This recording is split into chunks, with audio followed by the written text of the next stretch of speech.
document it, which we will go through.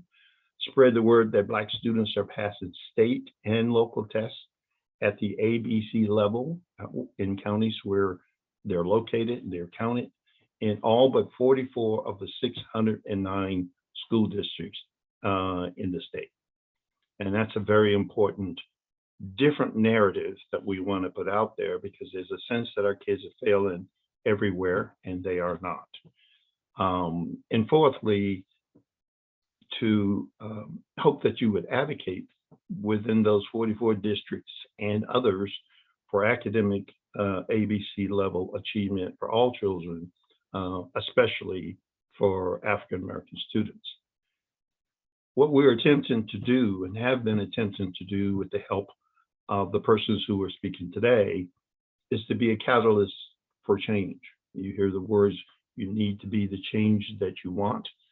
Well, an agent or a person or thing acting as a stimulus and bringing about a hastening a result.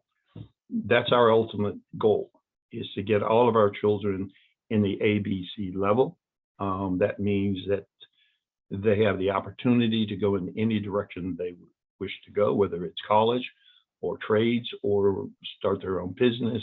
Any and all of those options should be available to them if they achieve at the ABC level, given that they've had a rigorous curriculum that was relevant and they had the right relationship with those who are instructing them and supervising them. I want to start with the first big catalyst, which was the Supreme Court of the United States in 1954, May, decided in Brown versus Board of Education, two very important things, one of which you are quite aware of, and that is desegregation. The separation of schools were no longer appropriate. But what most people don't know is they made another decision as well. The other decision that they made is this. You will find this in the in that same ruling. And this is a statement that I'm going to read to you and emphasize certain bold words. Today, education is perhaps the most important function of state and local governments. Compulsory school attendance laws and the great expenditures for education both demonstrate our recognition of the importance of education to our democratic society. It is required in the performance of our most basic public responsibilities, even service in the armed forces. It is the very foundation of good citizenship. Today, it is a principal instrument in awakening the child to cultural values and preparing him for later professional training and in helping him to adjust normally to his environment. In these days, it is doubtful that any child may reasonably be expected to succeed in life if he's denied the opportunity of an education. Such an opportunity, where the state has undertaken to provide it, is a right which must be made available to all on equal terms. I thought it was very important that we go through this catalyst from the level of the court and what that means for the entire nation, for us, as the catalyst upon which we are trying to do our advocacy. We have invited and they have accepted, and hope you receive this particular flyer, President Charlotte McGuire of the Ohio Board of Education and President Tom Roberts of the NAACP Ohio State Conference. They are making history today for reasons that will be made clear, but having these two persons come together and focus on the main thing, the first thing, and the only thing today, which is the work of the Ohio Task Force on Best Academic Practice Models for Black students, delivering on the promise of Brown v. Board of Education in Ohio. To make sure that you have some idea of what's taken place across the state, I would like to run through very quickly what work is being done, where you can find it when we're off the call. So we may not cover everything in depth today because they're given their preview. And if you think of this as going to the movies to see your main movie, but prior to that, they give you a preview of common attractions.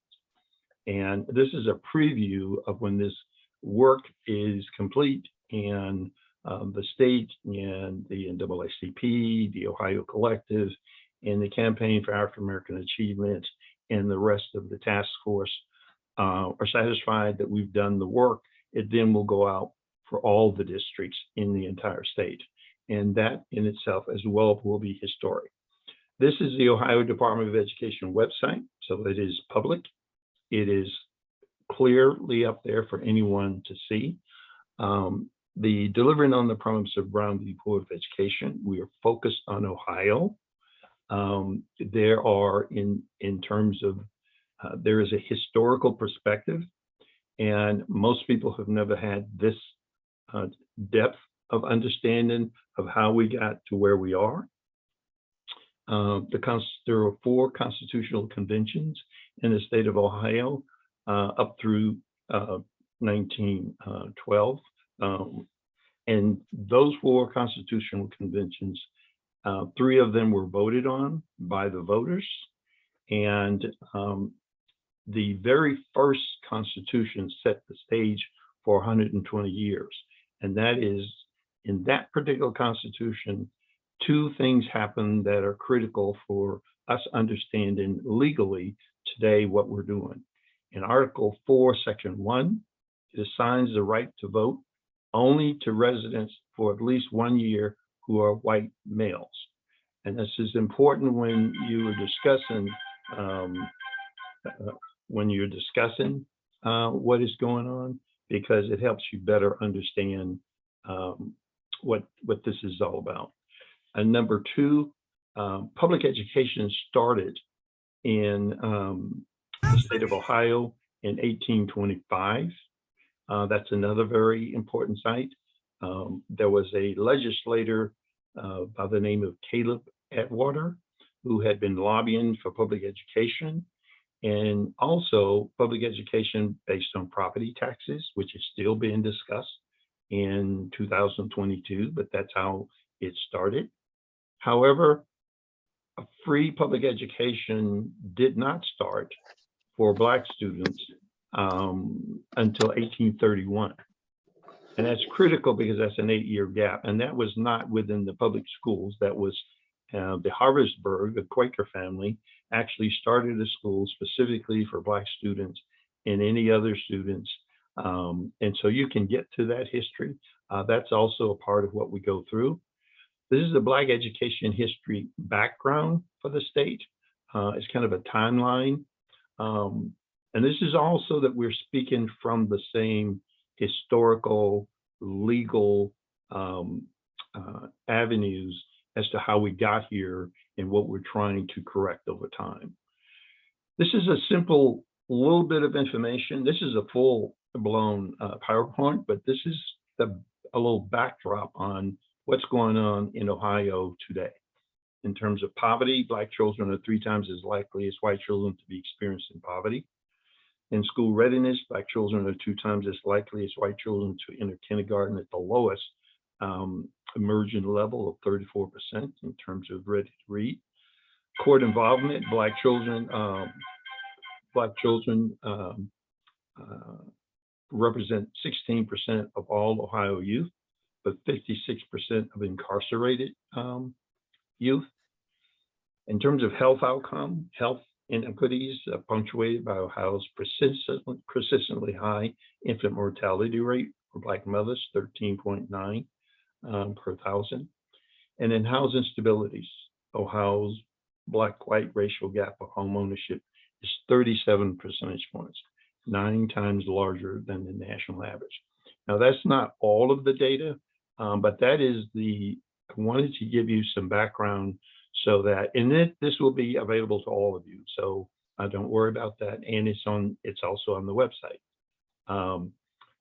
The task force members that you see here, of course, the president of the State Board of Education, representatives from the NAACP and his team, Mr. George Freeman and James Brown, the Campaign for African American Achievement, myself, Mrs. Moore, district superintendents, career technical representatives, principals, teachers, Academic Distress Commission representatives, Ohio Alliance of Black School Educators, charter schools, private schools, local school board members, parents, students, advocacy representative, College of Education, philanthropic community, the interim state superintendent, and assistant chief of organizational effectiveness, Dr.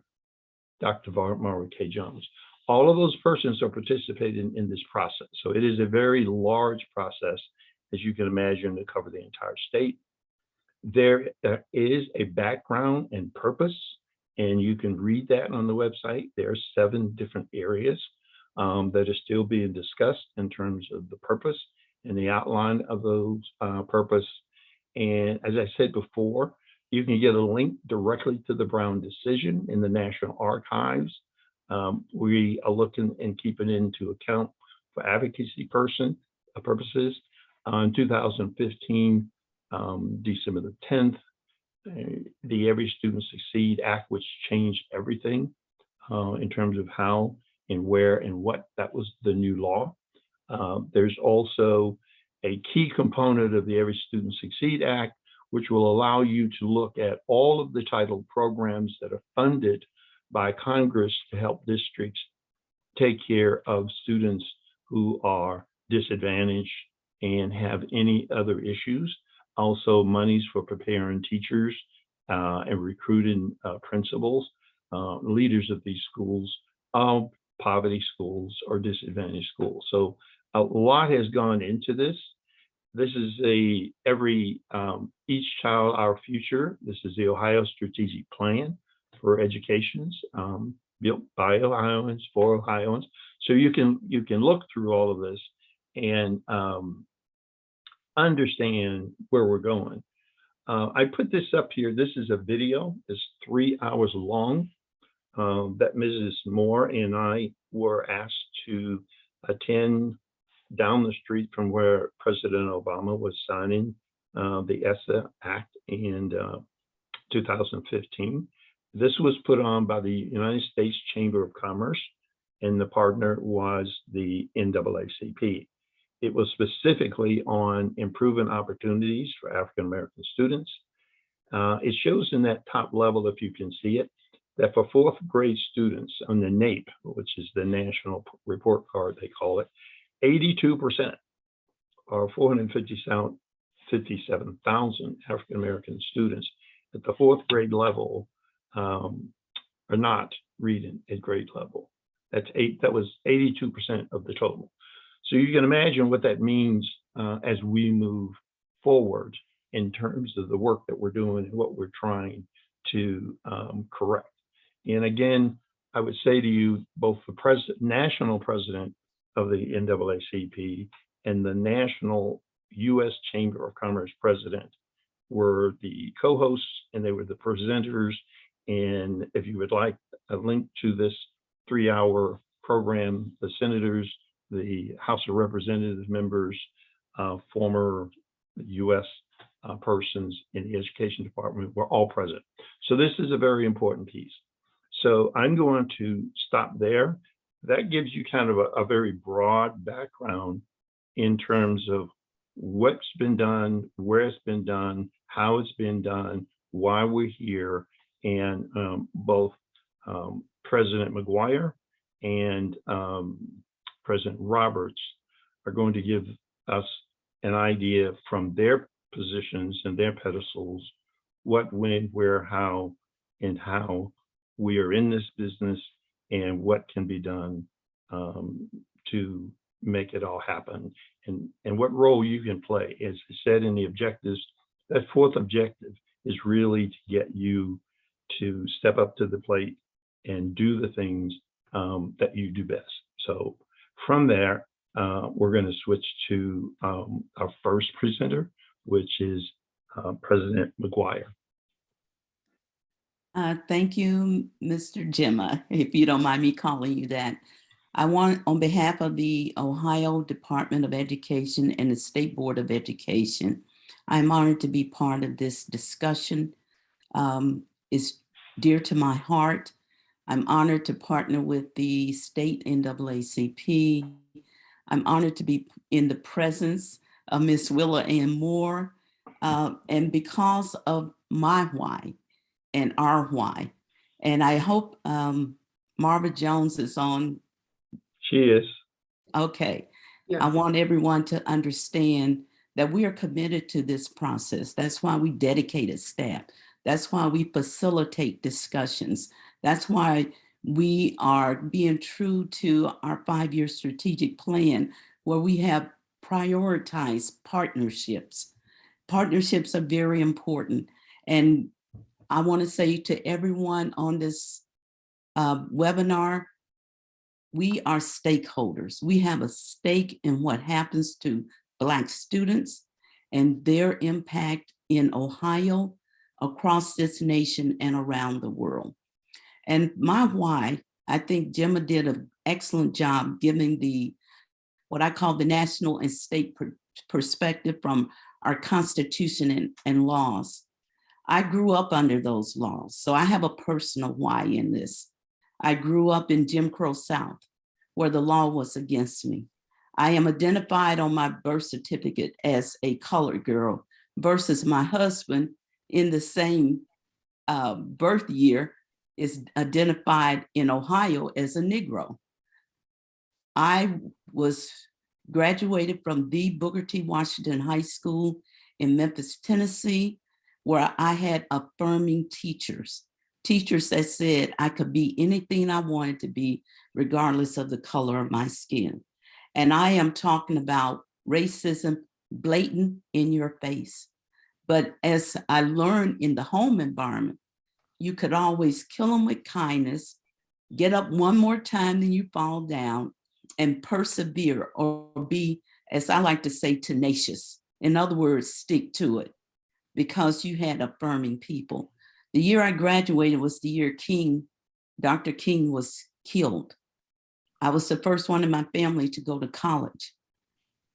I was going to a school where I had no family and no friends. And my dad said no. And his twin brother, who lived in Ohio, came to my high school graduation and agreed to be my surrogate father away from home, that I could get a college education. And I ended up at the Central State University, majoring in business administration with a degree in, shall I say, minority focused accounting. So how did I get to the state school board? I wasn't seeking it, but I've always been an advocate, and Mr. Roberts can attest to this, for vulnerable populations, whether it's the homeless, the hungry, the elderly, but in this case, the most vulnerable are children. We at the state of Ohio are honored to and humbled to partner with you on this initiative. Here again, I need to preface this because my concern is, after decades of spending more and more money, after decades of policies, in some cases that worked against Black people, we are at what I call a crossroad for future Black students. Are we going to make the investment now and positive change now to secure their future in every sector of society? And the hashtag, or the branding for the state strategic plan, is Each Child Our Future. And we are working with you to affirm that each Black child is valued and have the inherent potential to succeed, that each Black child is unique, and we need to be about best practices and models that address the unique needs of every unique child. So our why is on the website, and Gemma alluded to it, is the 7 points. What's working and what's not working? That's what best academic and non-academic practice models are about. Who's doing it without making excuses? Excellence without excuses. We're also looking at high quality change. We can no longer do education as we've been doing it the last 3 decades. And we're looking for improvement management. One of the things I say in my territory, of which consists 44 school districts, leadership matters. We need Black educators in leadership positions that will help steer the course, the ship on that course for every child to succeed. We're also looking to partnering with you to create, well, first of all, we got to discover what's working. So we're doing that. We're going to do sort of like what I call an assessment of the landscape, the educational landscape. Who's making significant gains, here again, without excuses, for our children?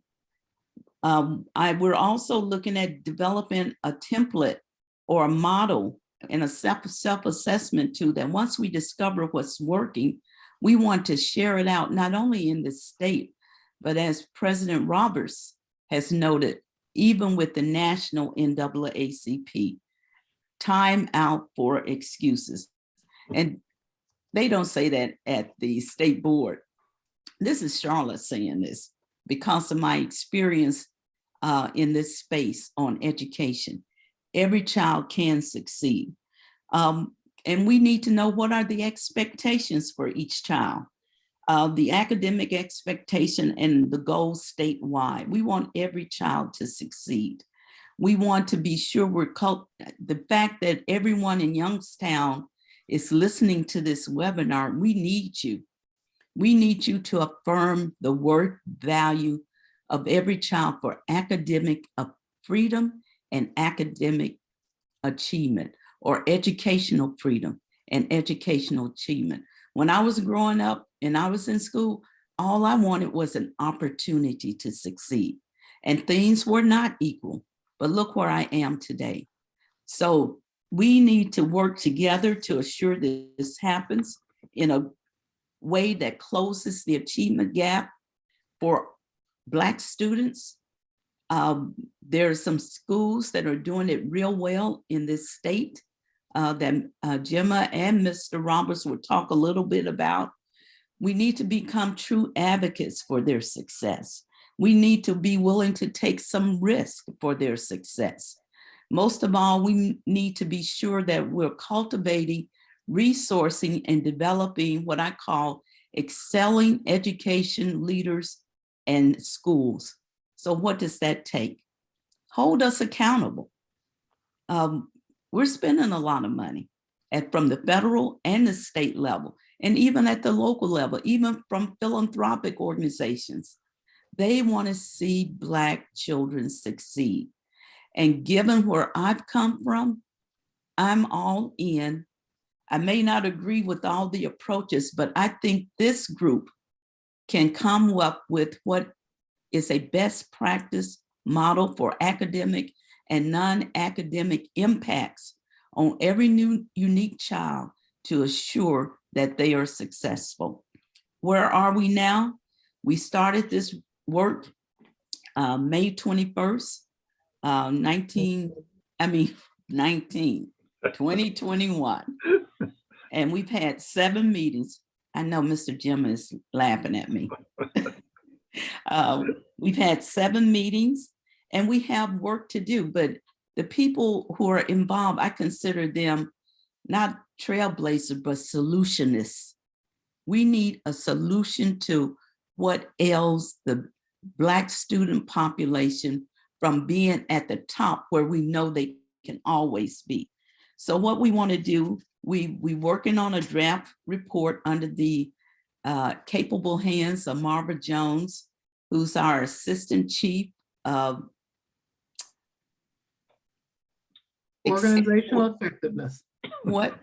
Organizational effectiveness. Organizational effectiveness.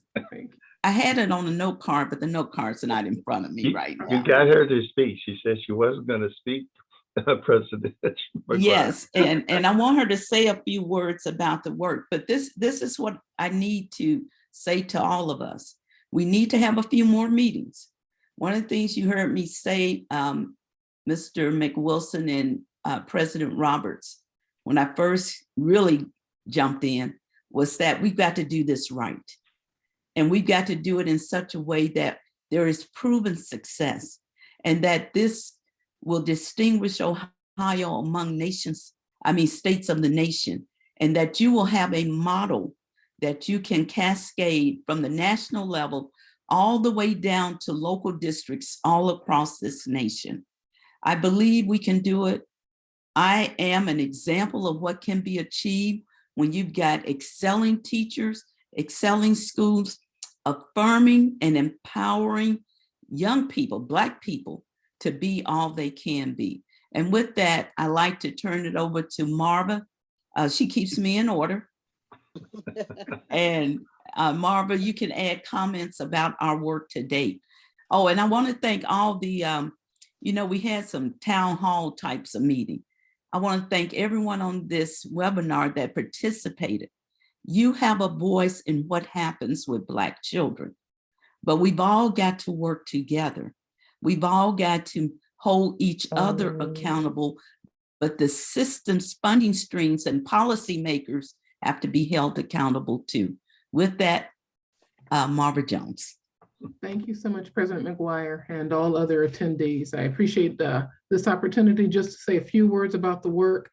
And as President McGuire said, we started meeting last May. That was prior to my direct involvement. That was under Superintendent Paulo DeMaria with Mr. McWilson and several others who are on this line now. In November, we had an opportunity to allow many stakeholders. Actually, in October, we had an opportunity to allow many stakeholders to weigh in on this draft template to see, have we captured what it was we intended to capture? And there were, I don't know, probably 150 folks who were involved in those task force members who reached out to their constituents and stakeholders and held those meetings. And it was quite a lot of feedback. In November, we took a look at that feedback and accepted or didn't accept some of the many suggested improvements. And really to date, even though it's still a draft, it's much better than it was previously. And so just to reiterate a little bit of what President McGuire said, we want to do this right. It's not that we want to slow down, but we want to do it right. And sometimes right might take a little bit more time. I think perhaps initially the task force and the previous superintendent, Paulo DeMaria, thought that this might be ready by January. In January, we met. I know interim superintendent Siddons communicated with President Roberts regarding, we have a process oversight meeting that's coming up on April 7th, and we want to hold 2 more task force meetings. We want a deep dive into the report card reform that was approved by the State Board of Education, and see if they want to weigh in on the task force and the process oversight, if they want to weigh in on the measurement section of that report now that we hear information about the reforms on the report card. A second meeting of the task force really should be on improvement. The Ohio improvement process is ingrained within many of the districts in the state of Ohio. We want to share with how those districts should be receiving support and the support that is provided, the urban teams that are in place in several of those districts. And that's going to be those next 2 task force meetings. Finally, as we shared a little bit on our previous process oversight meeting, we would like to try to get a little bit of research about how the self-assessment tool may have been used, not that exact tool because it is unique to Ohio and this task force, but items such as a self-assessment tool. How have they been used around the states? We're going to see if anybody, our national center or comprehensive center out of the United States Department of Ed, if they have any information on something of this sort being used. As we want to pilot it, we want to have that backing to say, hey, here is how other tools have been used, and really get folks, and I know when I spoken just briefly to Ms. Tiffany Edwards, she said, we're looking at some districts who the task force or the collective may want to support, and forgive me if I don't have that crystal clear and correct. Tiffany, you can correct me later. But some pilot districts might be something that we could look forward to seeing, so that they could go out in front of others as we get this out to all of the districts, as Mr. McWilson said, is our hope to say, oh my goodness, here's how we implemented it. Here are some stumbling blocks we had when we implemented it, and things such as that. So I look forward to, I know a majority of this after Mr. Roberts speaks, we'll be able to have questions and answers. I look forward to those. I'm really thankful to be a part of this project since I took on this role last September, more intimately and closely involved than previously, although I could have been involved then. I really want to thank Mr. McWilson. He's been very patient as I've reached out and said, can we have another chat? And trying to bring me to speed, I'll say slowly but surely. I'm looking forward to additional conversation with Tiffany. We've been trying to get together for a couple of months, but most importantly, and I will share this, President McGuire's support and Interim Superintendent Sidden's support to have me involved in this, trying to make sure that this isn't just a report or a template that ends up being completed and sitting on a desktop somewhere. It just cannot be emphasized enough. So I'll stop there and turn it back over to President McGuire. I thank you for these few minutes, and Mr. McWilson, Mr. Roberts. Thank you, Marva. To close out, I want to tell you, we are committed to this process. I am humbled and honored to serve as your president of the Ohio Board of Education. I am humbled and honored to serve with the new Vice President, Martha Manchester. She's all in. And definitely Interim Superintendent Siddons, she's all in. We're all in. We're all in for all students, but we're all in for Black students who we believe and know can achieve the same level of excellence as any other student. Yes. The question for all of us on this webinar, when and why not? And that's why we're looking at what works. Thank you. And I'll turn it back over to Mr. McWilson, and I'll get some water. I want to make sure to thank both President McGuire and Dr. Jones. President McGuire, because although she didn't say it, she may relate to it later, had hesitations about this that we're going through. It has been challenging, to say the least, but she had been through so many challenges before, and I hope she will state this, because we're trying to be as transparent and honest as possible. It was just looked like it was going to be just one more task force. But this time around, the people who are members of the process oversight team, which is a 9-person group that helps sets the agenda, put stuff together to get back to the 24, 25 people that you saw on the list at the beginning of the program. Something struck her doing the initial process. She talked to Mrs. Moore. She talked to me and listened to what we were attempting to do. And the history that you have from 1803, the first Constitution of Ohio. I mentioned earlier, I read you Article 4, Section 1, but let me just tell you what Article 4, Section 1 is again, and what Article 8 in the same Constitution of 1803. Article 4 basically says that the right to vote was for white males only, which meant white male primacy within the entire state. So looking at that and reading on, what I found in Article 8 of the same Constitution was the same language that you will find in the 13th Amendment. So Ohio was actually the template, if you will, for what would happen 60 years later in the 13th Amendment. The language is almost verbatim. So what we're trying to do is reconcile what was going on in the initial Constitution that established the state. How do we reconcile that with the Black Codes of 1804 and 1807?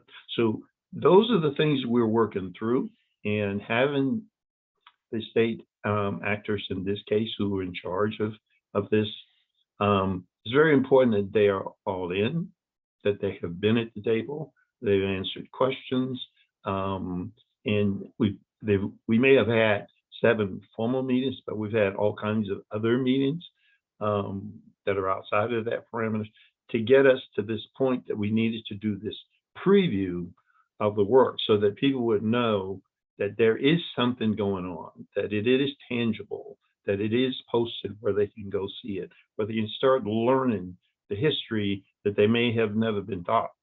That will help you better understand why we're being deliberate, we're being specific, we're being transparent, and we're being Black about it. So with that, I'm going to turn it over to President Roberts, if you would unmute and take over. If you don't mind, Mr. McWilson, this is Charlotte. Yes. I'm not sure, I can't see everyone, but I do want to not acknowledge the work of State Board member Merrill Johnson out of the Cleveland area. I'm not sure if she's on. I don't see her on at this time. But that's just to let you know, we do have board commitment. And as Mr. Jimmer said, I wasn't going to be part of a task force to generate a slick report that sits on a shelf and does nothing. I just refuse. I wanted you to get that out on the table. Well, President McGuire, thank you for your willingness to participate. Your predecessor, President Kohler, and superintendents who have participated in this lengthy process. Now, I think I go back 7 years, and I'm sure Ms. Moore, Jimmy McWilson, probably go back further than that. I go back to 2003. It's 2003. See, I knew it was beyond my 2015 when I got engaged in this conversation. You know, for me, education is important. My mother is and was an educator. She'll be 99 on April 21st. She was one of the early people in the state to help create my child development centers. She helped create the Miami Valley Child Development Centers. So education was in our blood. Many of my cousins and mother are teachers. So being an educator is in our blood. Some of you may also know that I served over 20 years in the General Assembly. And in that experience, I served on the Education Committee in both the House and the Senate. I served on the Finance Committee, Subcommittee on Colleges and Education. So and I work at St. Clair Community College. So as an individual, I continue that education experience, education journey at the college level. But I will say, as Jim started this conversation, in the General Assembly, I sat on many task forces, I sat on many special committees, but this is the first committee in my 70 years on this earth that we are looking at education as Black parents, as Black practitioners on behalf of Black children. And that's what's exciting to me. That's what makes this a historical moment. We have been looking at this for many years, but the task force came together and began to seriously unwrap what's going on in Ohio. I think President McGuire used the word crossroad, and I'm an old schooler, and I probably Robert Frost, road less traveled, you know. But also look at this as a relay race. And the baton is passed from one generation to the next.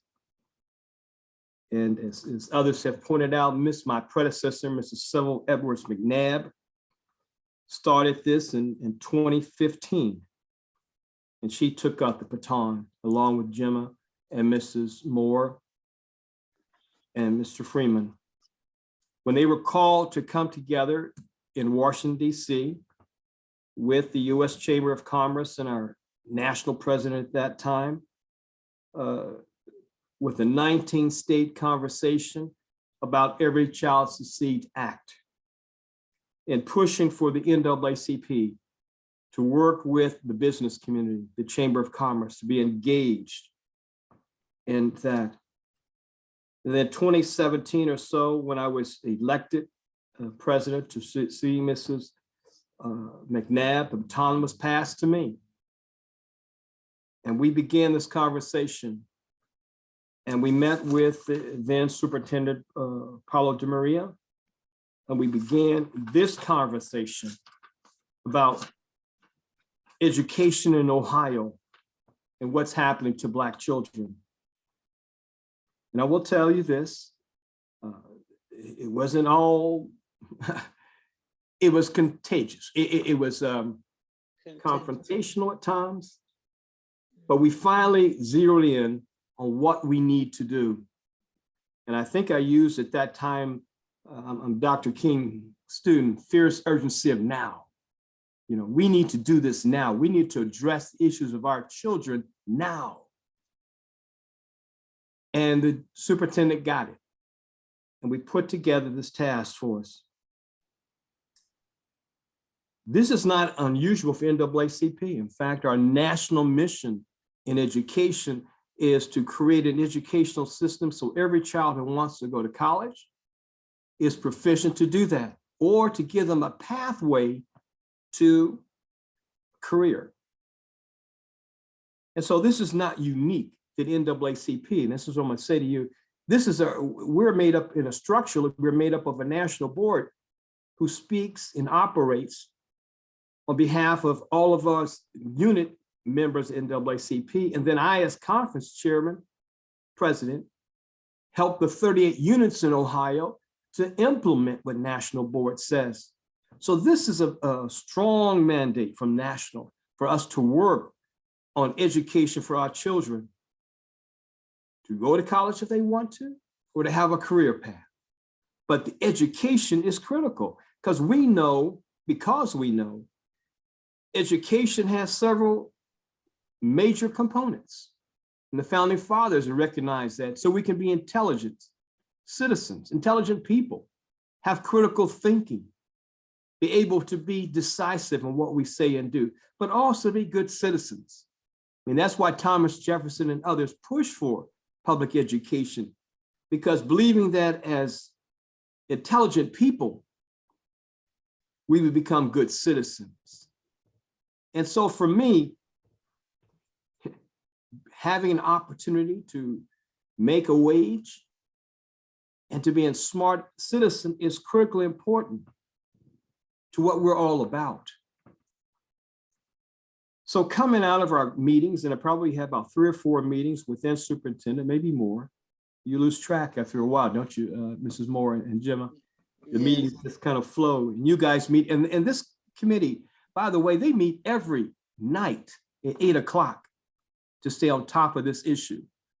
And I appreciate their stick-to-itness, because it helps me, it helps the conference be better prepared to address these questions.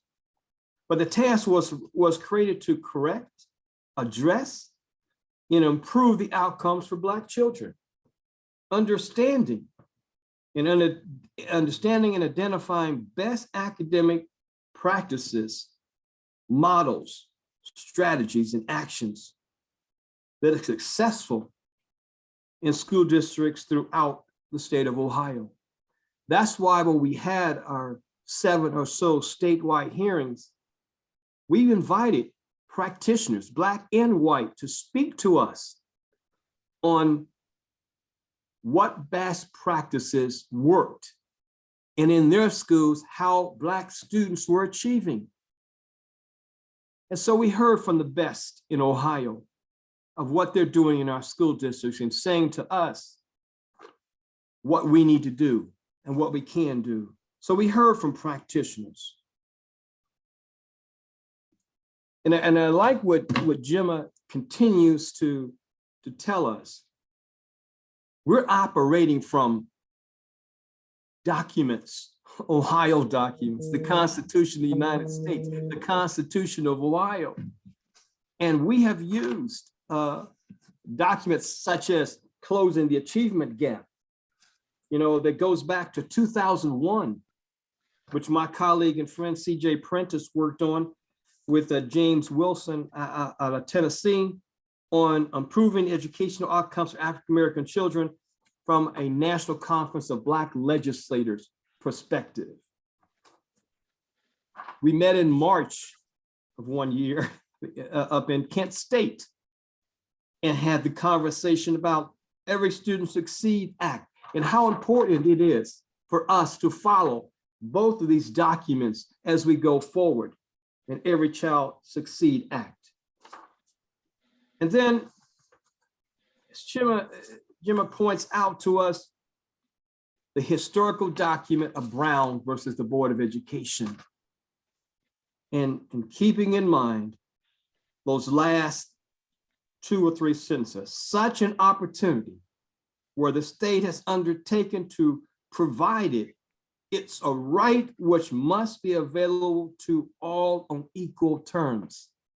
That's what Brown says. We so often remember desegregation and the segregation of schools and all of that, but it's critical for us to understand the undertaking of this task force is undertaking what Brown versus the Board of Education has told us to do, another legal document. And the last legal document that I will share with you comes to us by way of then Secretary DeVos as the state presented its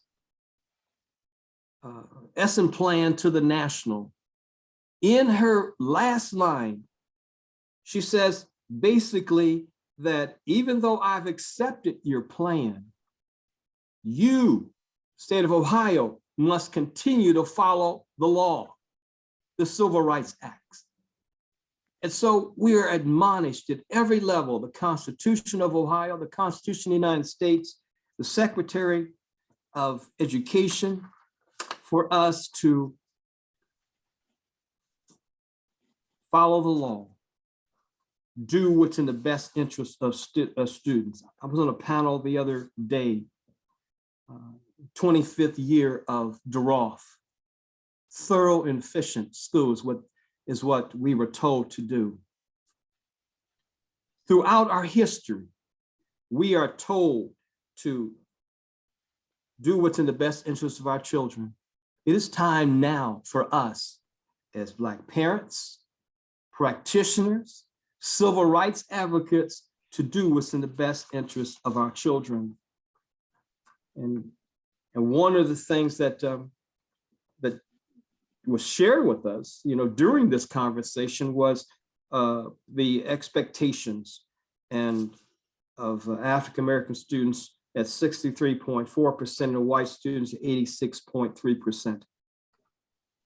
We say all of that to say that, yes, it is the fierce urgency of now, but part of what you and I have to do, I think, is what Dr. Jones stated, something that we all believe in who are part of this task force.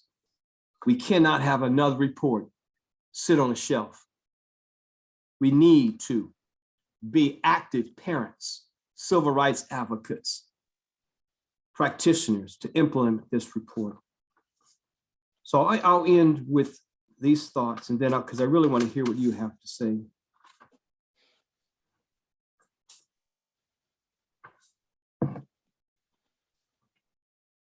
Many of us look at that 86 and 63 from binoculars. But it was Mrs. Moore, Jimmy McWilson, and President Freeman, who looked at it from a microscope. And in doing that, they found something that we need to be working on. And I thank them for that microscopic view of education in Ohio. It gave us a new sense of determination to find the root causes of the achievement gap. And this led to where we are at today, to finishing up this task force. Because I'm reminded, every generation gets a call to action. This is our call to action, our clarion call to action on education. And so I'm calling on the 38 active units of NAACP here in Ohio, the urban leagues, and I'll be meeting with them probably the first or second week in April. But they were on this panel, and we are going to be working with the urban leagues. All of the legacy organizations to work with the 38 units across the state to implement the recommendations of this report. If I can borrow a phrase from one of my former colleagues who also, by the way, sat on the school board, C.J. Prentice, when she said, it's about our babies. It's about our babies. So I look forward to our Q&A, but the time to act on behalf of the babies, the Black babies in the state of Ohio is now. And I employ anybody on this call. I was going to ask Jim at the beginning if we can use some time to get more people on the call. I think we have the right people here. It's time for us to have a Q&A and to implement the report once it's out. And thank you for this morning. And Charlotte, President McGuire, thank you, and Dr. Jones for being here. President Freeman, I'm sorry, Jim, it's back to you. I would be hesitant. As a matter of fact, I would be admonished if I didn't ask Mrs. Moore to kick us off into the Q&A. The Q&A is focused on what came up first. We're focused on the Ohio Task Force on Best Academic Practice for Black students. So it's important that we remain on that focus, because what we find across the state is that when people have other agendas, good, bad, or indifferent, our kids fall through the net. It's not tight enough, and too many of them are falling through it. And so I would employ you in your question or your comment to please stay focused on that, because that's the only way we can work with the state on this. There are plenty of other task forces that are doing things and important things, but this is the one that helps all of the others understand. If you can't read, write, and do arithmetic, you can't do the 3 R's, you're behind automatically. And the states these days, AI is already in place, and it's moving at speeds that we haven't even thought about yet. They're laying cable through the ocean to Europe and to Asia, and our kids are not even aware of those things yet. We need to bring them up to speed. So that is the fierce urgency of now. It is our turn to pass the baton. We're working with the young people from the, and I say young people because they're in their 30s and 40s,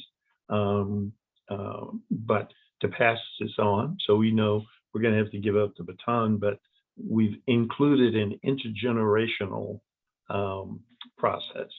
And that's very critical for us to be able to introduce this at this time, have them as partners so they know exactly what we're saying, when we're saying it, what we're doing, and actually changes the direction of some of the things we're doing because of their input.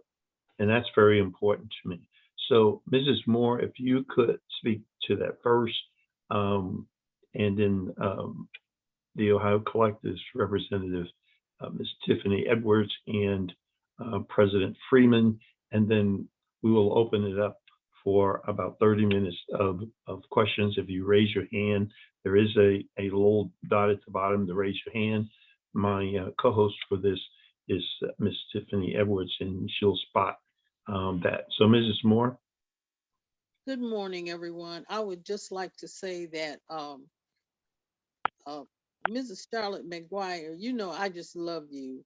And we have the most inspirational talks as to the things that can be done and should be done for African American students. We have had special talks about that and about the dedication that we both have. But I just wanted to thank you again for reiterating that you're all in, and you continuously say that you're all in.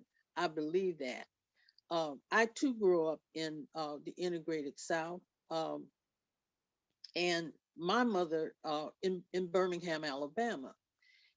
My family then, my mom migrated to Ohio, where I have had a chance to be educated, and I have had the opportunity to have had excellent African American teachers that provided a rigorous curriculum that showed me the love that I needed, because I was a latchkey kid, and it was very important going to school and having someone that gave you that extra nurturing and saw your needs, and sometimes would just listen.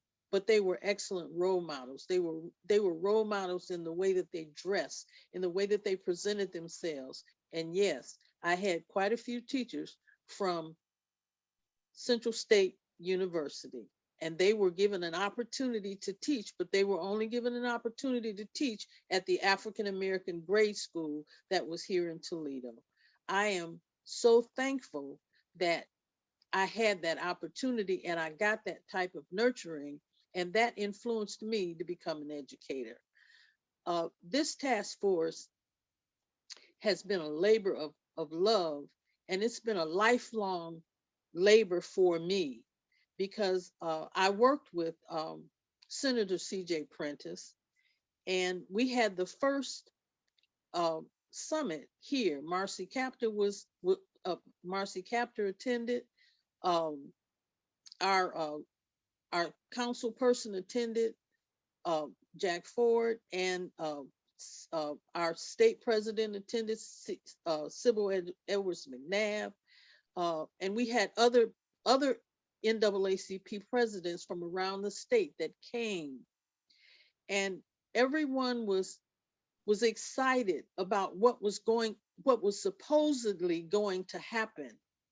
But what did happen was that when the funding ceased, the enthusiasm waned, and there was no more momentum. We are trying to provide with this task force a living, working document that can be utilized and not put on a shelf, because we don't want it to be voluntary. We want it to be according to the laws, according to the title programs and the title monies that they receive, that they are doing what they should be doing. And I mean districts, local districts, and state districts, state and the state of Ohio, implementing and seeing to that what has the monies that have been distributed to those particular districts and schools, that they are adhering to what they're supposed to adhere to according to the title monies that they have received, and according to the laws, according to Brown, according to to the Civil Rights Act and every other good faith effort that they can put out to help our children. We always say you can get the money and you can get the you can get you can get the teach the pedagogy, you can get the teaching, but if you don't have the will, we can't we can't mandate will, and we can't give you the will. If you don't have the will, it still won't be done. And we know that there hasn't been the will because our children are still not achieving for the amount of monies that have been expended. President McGuire has referred back to this more than one time, that we have spent a lot of money, but we have not gotten the bang for our buck because our kids are not achieving. The the um, the Chamber of Commerce has told the NAACP, we have an MOU with them, that they need educated workers for this 21st century. They need 21st century educated workers. They need STEM workers. They need healthcare workers. Whatever profession that are that are being mandated, you have to have a grade point average. And I don't care if it's 1 star, 2 star, 3 stars, 5 stars. It all equates to A, B, C, D, F. So we need to make sure that parents know exactly where their kids fit in, exactly where their children are on the academic scale, so that they know the things that they can help their students apply for and help navigate their students through the educational process. And I'm going to stop there because I probably could just go on and on, but I won't, because Mrs. Tiffany Edwards is a young woman that has come into this task force that I truly respect, because she is of the millennial generation. And she understands that we have to have finances to become sustainable. She knows her worth. She knows what is important. She has come to she is on our calls most every night. And she has brought other people from her collective to our meeting. We now have a young attorney who has joined our group and is going to be helping us with the disabilities piece. So we're moving ahead, and this is historic, because the national NAACP said that they will be using the template from the state of Ohio to use around the globe. That is why we do not want this to be voluntary. We don't want that language. We want it to be according to the title monies that you receive, which are governed by laws. So I thank you, and my heart is full because I know I have to be the oldest one on this call. But like I said, I started in 2001. I drafted Jimmy in 2015. I told him, I don't care who the messenger is. You carry the message. But we definitely have to do something to help save our children. So thank you for helping us save our children. And before I leave this world, I would just like to see this being implemented. And the next state that it will roll out in will be Florida, because our national education chair from NAACP said that she definitely is proud of the work that we are doing, and she wants it to roll out in Florida next. Thank you.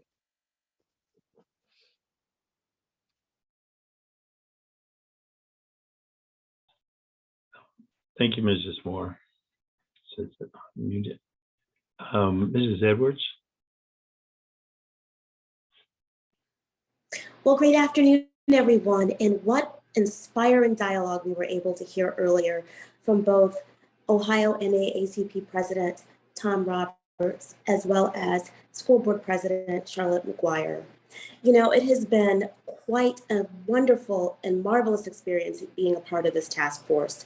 You know, the Ohio Collective is pleased and delighted to partner with the NAACP, with the Ohio Department of Education, and all of the advocates and workers, the organizations and entities that are going to ensure that this work continues. You know, the Ohio Collective is focused on 3 key strategic priorities: education, economic development, and health. Our children deserve the opportunity to perform at levels in which they can be competitive.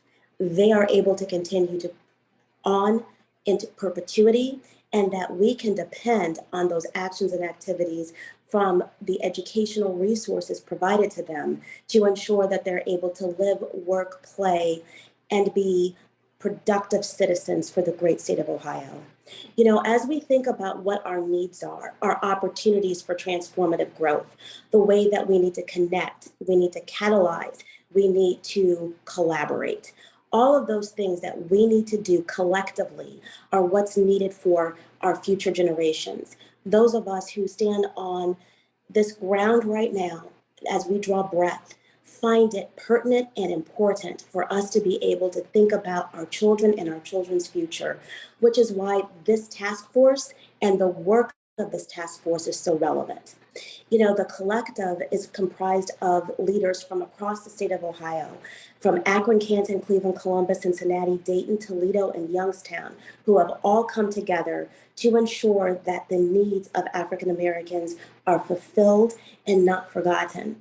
This task force is a wonderful opportunity for people to come together to fully support the educational needs of those students who need our help. We have to come together and ensure that those needs, the gap closure, that the social emotional learning is done, that the trauma-informed care is being taken care of, but most importantly, that when we take a look at their math, their science, their reading, their full comprehension scores, that they have the opportunity to flourish. There are individuals who are on this call right now who are fulfilling those needs and meeting that work. Dr. Robert Murphy from the Master's Preparatory Academy continues to meet that work and to do that work. Jasper Person, who happens to be with Tailored Fit and also the Master's Preparatory Academy, continues to look at ways to fulfill gap closure. Sherry Hamilton in the work of the Ohio Black Expo and the programs that they provide in order from the Dream Path program, identifying ways for students to be able to identify what's needed for them academically, but also in a career path, and also from an economic development perspective. Thomas Tatum with Tatum Endeavor Group and that engagement that he continues to do, both from looking at housing, health, and economic development drivers from both high school all the way up through advanced adulthood. And I would be remiss if I didn't mention the amazing work that continues to be done every single night at 8:00 p.m. by this task force. Jim and McWilson, you have done a phenomenal job in catalyzing and ensuring that we are moving forward. Mrs. Moore, without your legacy, your leadership, your guiding light, and the commitment to this work, we would not be here today and looking at what's needed for Florida and ongoing. We stand ready and able to not only look at the website, everyone, it's ohnaacp.com. Again, that's ohnaacp.com. You'll be able to identify a historical perspective of all the things that led us to this point today. You'll be able to identify task force members. You'll be able to also look at the way forward and some of the practices that we've been able to look at, as well as some of those schools who've been able to implement those best practices. So I think that's an important other area to note. Again, that's ohnaacp.com.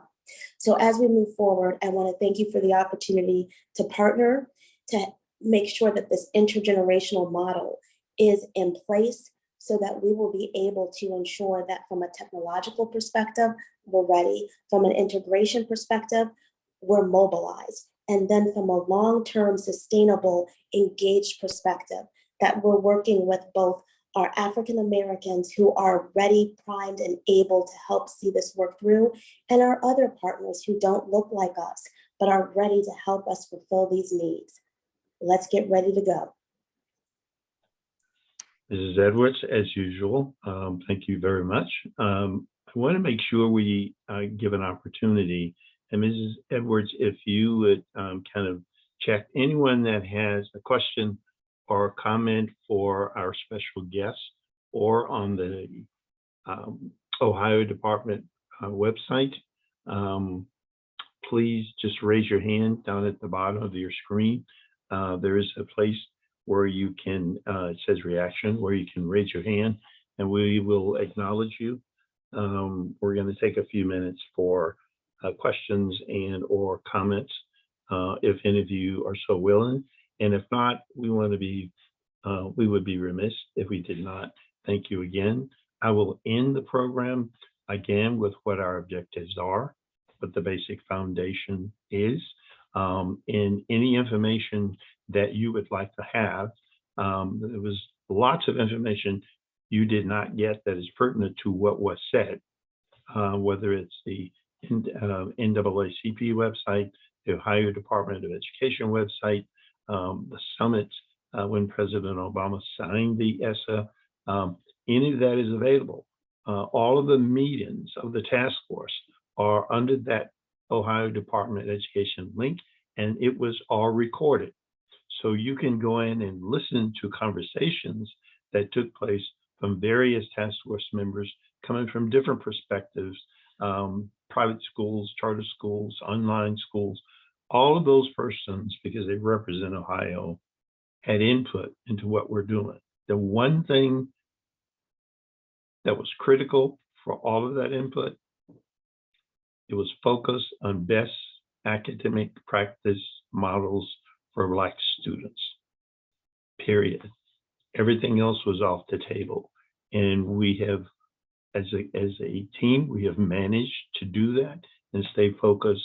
And that's why this preview is so that as you go out from this space into your space, please let people know what's been done, where they can go check it out, verify it, validate it, look at the documents, pull it up, however you want to do it with your particular circle of influence, please do so. We would be most appreciative. I would be remiss if I did not ask President George Freeman to speak. He's the co-chair of President Roberts' task force. And I will give out the email address. You can send it to me, it all gets forwarded, but we have a core email address. It's NAACP Ohio Solutions, NAACP Ohio Solutions @gmail.com. So however you choose to respond so that we can get you whatever you need, and everything that we do is available to you and anyone you wish to refer to.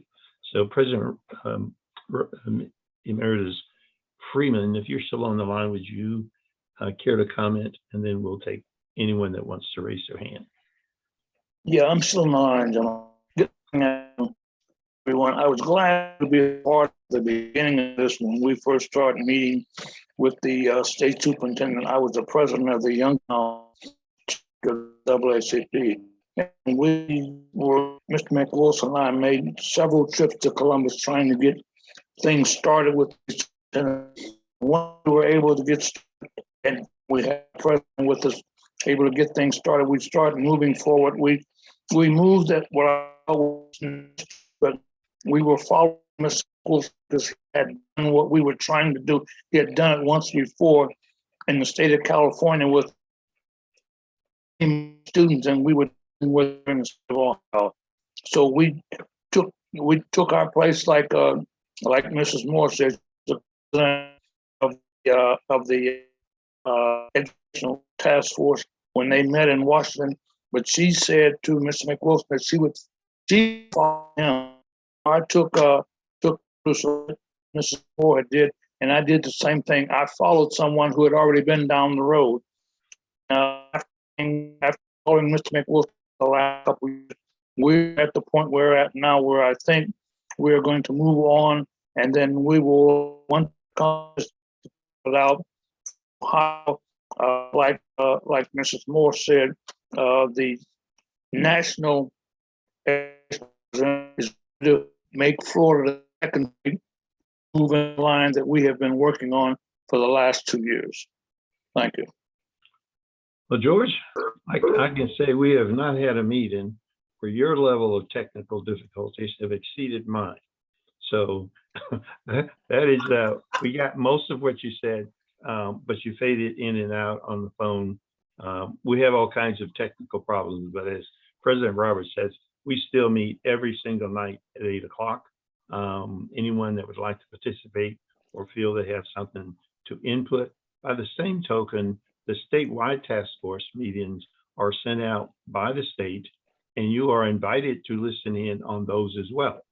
And then any comments you may have based upon what the statewide task force is saying, you can email those to the email that is put into the chat room and is also listed on the statewide meetings. So anyone and everyone can be involved. The core task force members, of course, are doing the work and they're up to speed. I do want to thank Dr. Marva Jones, who may have had to leave. Number one, just for the fact that I know she and her team have gotten 1 million phone calls from us. They have gotten 1 million requests from us. There's been 500,000 discussions that were not in those 6 or 7 meetings. So I just want people to know we are open to what works. We're just not open to another discussion of opinions. If you have the facts and you have the law, we're good to go, regardless of your any kind of persuasions. That's what the job is. I'm going to share a piece of information that I didn't share before while you decide if you want to raise your hand. And that is, I asked in the PowerPoint that I showed you at the beginning, and that PowerPoint is probably 20 pages long. It'll give you the complete view of our kids in the state. But I asked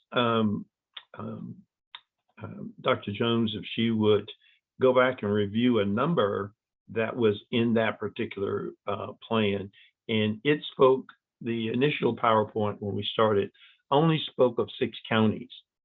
However, in the 10 counties that you should be looking at now, in those 10 counties, given that Ohio has 88 counties, in those 10 counties that you see, 87% of Black students are in those 10 counties.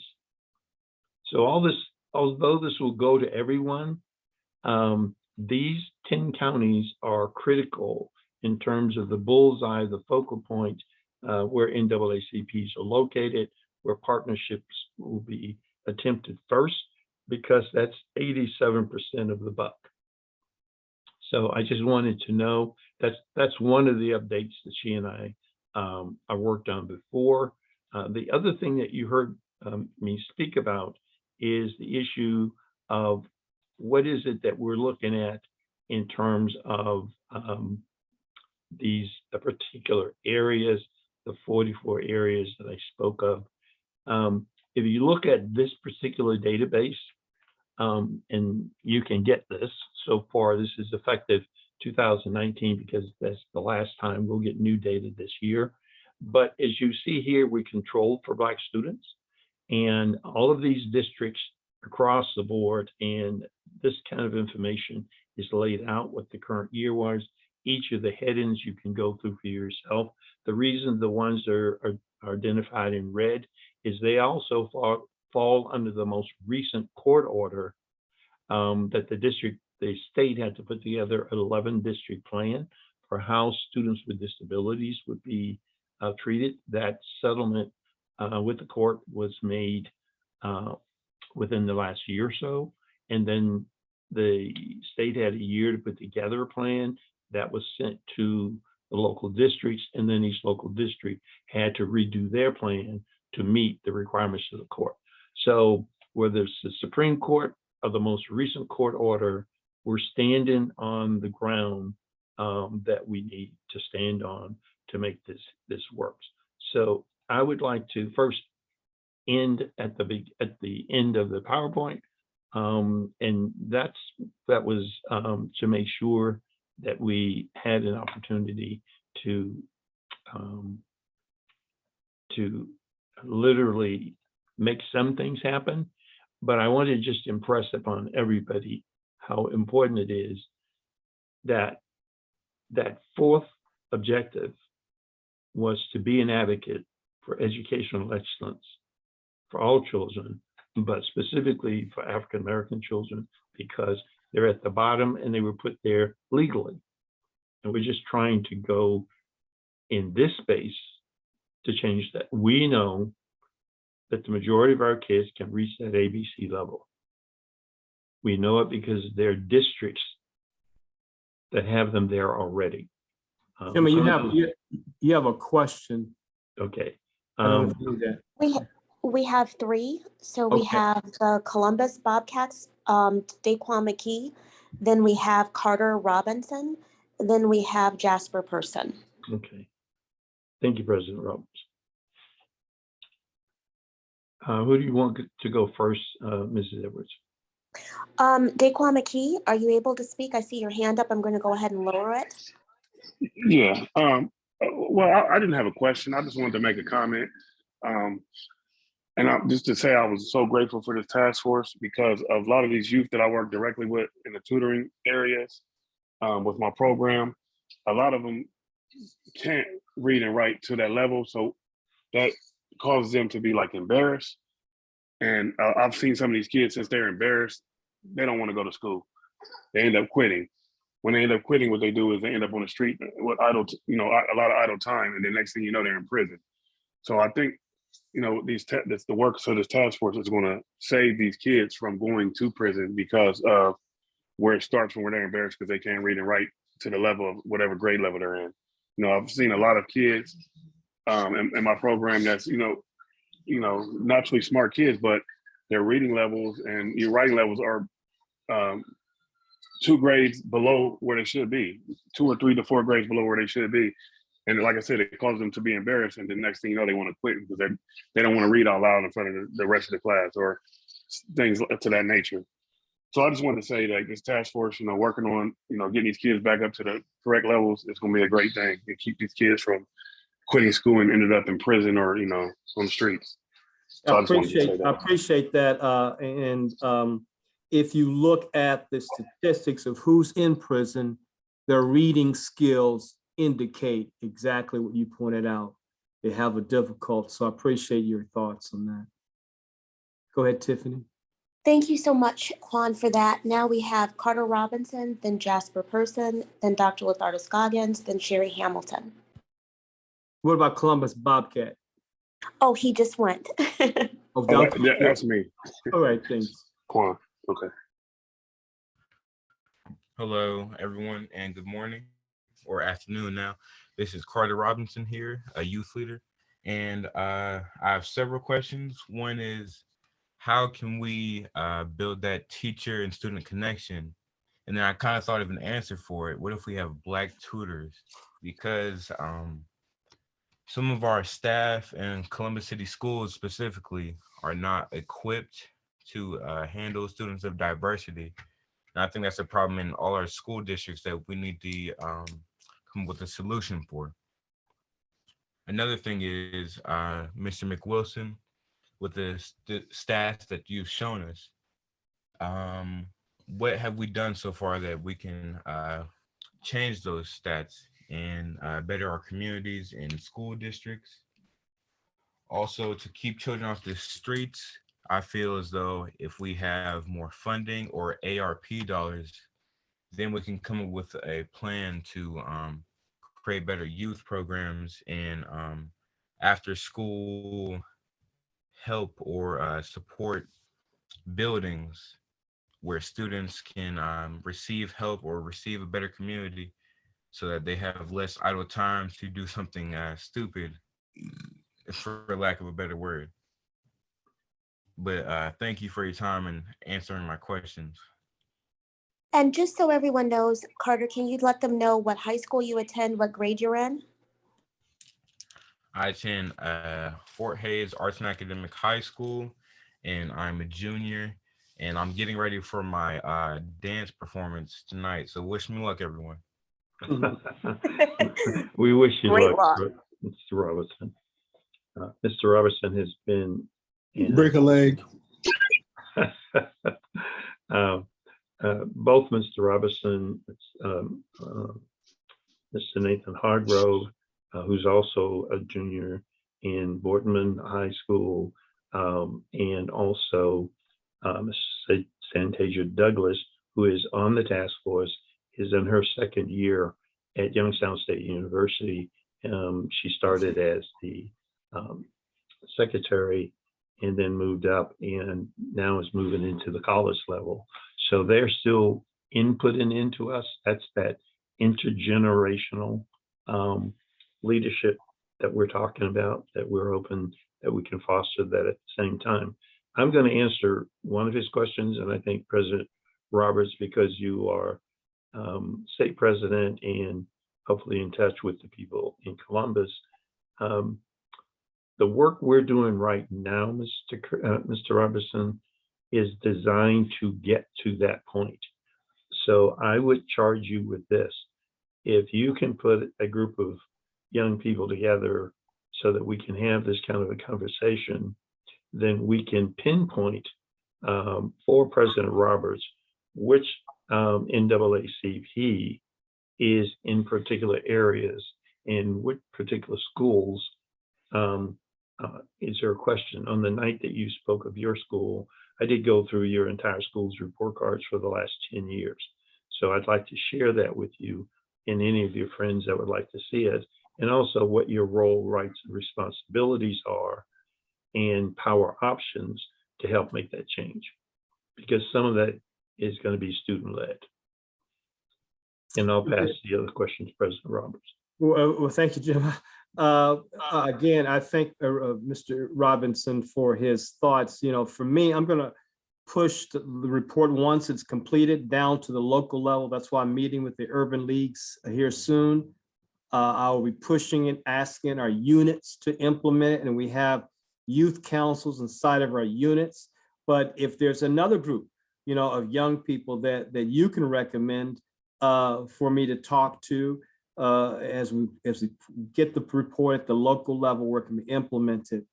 The other thought is that I did schedule a meeting with the unions, OFTA and OEA, and I'm in continued dialogue with them, and they do professional development days. And so that's one more way that I can push upon them based on what you say and what this report says, that I need for the teachers to have professional development days around some of these topics. So as Jim and McWilson share those thoughts with me and others, and I'll be glad to see how we can implement them and get more input at the local level. Thank you, Mr. Robertson. Okay, I'm just going to finalize this with one run here. One, I want to welcome everyone that's on the call. This was a preview of the Ohio Task Force on Best Academic Practice Models for Black Students, helping the state ensure equity and equality for all students. But I wanted to end with this. Today's objectives is to make you aware of the work of the task force, to ensure that you have access to the website link where the work is being done and documented, spread the word that Black students are passing state and local tests at the ABC level, where they are counted in all but 44 of the 609 districts in the state, and for you to really look at your particular area and advocate within these 44 districts, specifically in your local area, for academic ABC level of achievement. And the reason why we're using that as a standard is because a lot of people will say, well, we're doing a great job, you know, we're trying to improve, you you know, it's the kids, it's the family, it is all of that. But the one thing that everyone has to remember, if the system is broken, it doesn't matter if you have 100% capacity, whether it's students or teacher attendance. If the system is broken, and you'll know that by looking at how have they been evaluated by the state, which is independent of what they say, and what is the grade point average of the district? What is the grade point average of the school that your child goes to? And then look at your child's grade point average. That will give you a lot of information. And finally, be a catalyst. And the simple definition is an agent that promotes or accelerates a chemical reaction.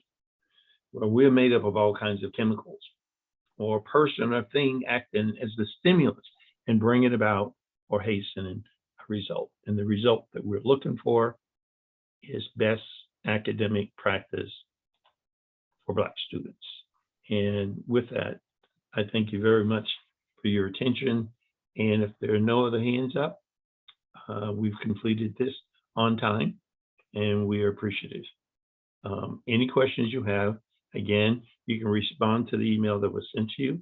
If you would like to get something to the entire NAACP task force, it's NAACP Ohio Solutions at gmail.com. You can always make a phone call back to the call that was sent. Either way you would like to get that done, please do so and be a catalyst for our children. Thank you very much. Gemma? Yes. This is Charlotte. As I listened to everyone, I didn't hear much about the parents, even though in the book Achievement Matters, it talks about the parents. And when I was sitting here thinking, I'm big on mentoring, you know, when research shows when there's an extra caring adult in a child's life, it improves outcome. But we should think about this, and this is just a brainstorm, a circle. Each child should have a circle of courage for catalytic success, a circle that can't be broken. That would be the teacher, the parent, and in Mr. Robinson's case, that youth leader and a mentor or whoever needs to surround that child, that student, to be sure there is catalytic success and that they can be courageous to pursue their dreams and aspirations, and even give them the opportunity to dream and have aspiration. A lot of our Black children are environmentally deprived. They don't even know what's out there. But if we can, and this is just a thought, President Roberts and Jim McWilson, I think about a circle of prayer, but a circle of courage for catalytic success. That's all. I just had that brainstorm. Well, you know, you and I sit on the Montgomery County Mentoring Collaborative. And so that's the kind of thing that I think in the report, we did look at some of that, but I hear what you're saying and I made a note of it. Maybe that's something that we can look at, how we do that statewide. I see a hand up, Gemma, Skip Collins, but go ahead. Yes. Chip. Hey, I thank you so much for having me. What an outstanding presentation. I wanted to speak to what President just spoke of. We have a conversation that we're going to have, Male Minority Leadership Group, and Mr. McWilson is going to be our guest speaker. And this is going to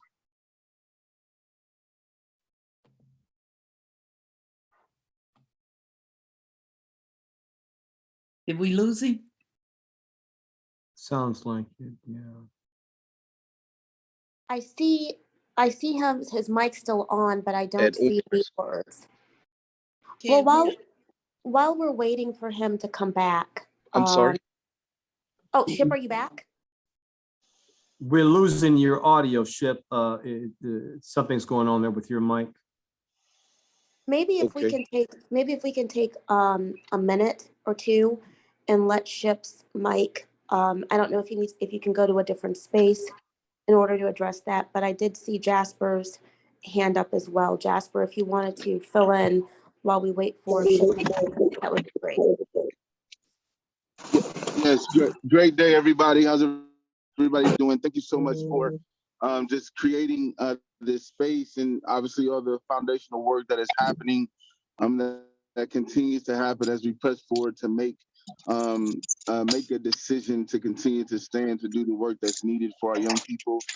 I would like to make a comment and obviously kind of share around some of the work that we've consistently seen and the importance of, and I think it was just mentioned by Sister McGuire there around the importance of mentoring and creating opportunities for young people to see themselves. I think a lot of times when we think about the educational system and what it has meant for our community specifically through the last few generations, there's a stain and a disconnect that's there not only from the students that are currently within that system, but also to their parents and their grandparents who've gone through that system. And a lot of times that system has told them and showed them that they have become failures through that system. And so we specifically are really focusing on making sure that that we're opening up opportunities that allow for our students to touch in that space in the spirit of excellence. The last few summers, we've been blessed to be able to run the Collective Institute, specifically the Ubuntu Leadership Institute and the Nani Imani Institute on college campuses, and it has seen an amazing shift. And actually, the young man who spoke earlier, Carter Robinson, is also a part of that Leadership Institute as well. And so we've been able to identify opportunities for young people, number one, to come from multiple different parts of throughout the state of Ohio and around Central Ohio, to come together, to stay on the college campus, to kind of let go of whatever issues and barriers, whether it be academically or socially or emotionally, and come into a space where they can see themselves and know that what they're doing and what they're experiencing has been designed specifically for them. And what it does is it allows for them to be able to get back to the place and the foundation that education, right, is for them. That it's not the system that they've seen that is been devised and disconnecting to their community and a demise from their community from the perspective that has been created and the narrative that has been shared. And so we know that it's extremely important to also create opportunities to take our students out of the systems that a lot of times that they found themselves in, that have identified them in failure, which a lot of times is connected to that prison to pipeline conversation that somebody had mentioned earlier. But then lastly, also taking that same narrative and perspective and then allowing it to be open to all. We talk about the importance of access, but then that next question is access to who? And so our young people, specifically our young men a few summers ago, talked about the need to begin to close those gaps within the education space and the opportunities that exist. If you guys remember when COVID first started, we had the pods that were happening in more affluent communities where students weren't losing the connection as far as education was concerned, where they were still getting tutoring. They still had an adult coming into their space and providing support, even if it wasn't their parents, where a number of our students in disproportionate schools and communities had no connection and resource. And obviously that's why we jumped into the space. But we've come together to kind of provide an opportunity that is ongoing, that provides a solution in that space, which is the Village 2.0 and the Blueprint 2.0, which is an actual software and app that allows for students to be connected to individuals within a community, whether it's individuals with vocational. So you talk about, your chambers of commerce and all these businesses right now that have these gaps that need to be filled as far as workforce is concerned. There are individuals who look like them that work in those spaces that also have interests and gifts that are similar to the students who have lost hope within the education system. And so this software in the space is designed to be able to connect young people with individuals who have the same exact desire or gift or interest that they have, but have also walked through, this opportunity within this space. And so our work to be able to make sure that not just when schools are open, that students have access to individuals who are educated, who have gone and had different journeys and experiences socially, to be able to build and to grow, but to be able to also do that in a virtual space along with the in-person engagement and things that we're doing as well. So I just wanted to share that, you know, as an on-site on that piece. And then I think Brother Goggins had his hand up as well. I think I had seen there. So I would pass that on to him.